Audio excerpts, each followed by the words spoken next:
রংপুরের গঙ্গাচড়া উপজেলায় গোখাদ্যের সংকট কমাতে নেপিয়ার ঘাস চাষে বাড়ছে কৃষকদের আগ্রহ। কম খরচে বেশি উৎপাদন হওয়ায় এই ঘাস আবাদ করে লাভবান হচ্ছেন কৃষকরা।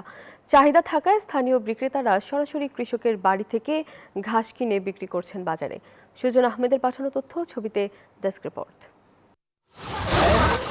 গঙ্গাচড়ার মাঠে কৃষকরা আবাদ করছেন গবাদি পশুর প্রধান খাদ্য নেপিয়ার। আবাদ ভালো হয় মাঠ থেকে তুলে বাজারজাত করতে ব্যস্ত সময় পার করছেন কৃষক।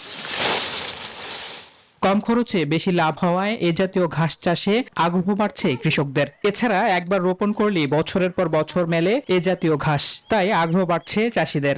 এই জমিটা ৬০ শতকে ঘাস লাগাচ্ছি, এখন গরু ঘাসল মানে ৩০-৪০ হাজার ৫০,০০০ টাকা বেচাই হয়েছিল।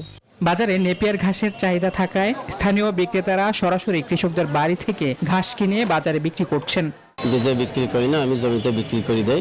দিনে মনে করেন দোকান হলো আমাদের ৬টা-৭টা ভ্যান, 7টা ভ্যান মিলিয়ে মনে করেন আপনি যে ৩০০ করে ধরেন, ৩০০ থেকে ২১০০ থেকে বা ২৫০০ বোঝা বিক্রি হয়। চলতি মৌসুমে উপজেলায় প্রায় ১০৪ হেক্টর জমিতে নেপিয়ার ঘাস চাষ হয়েছে।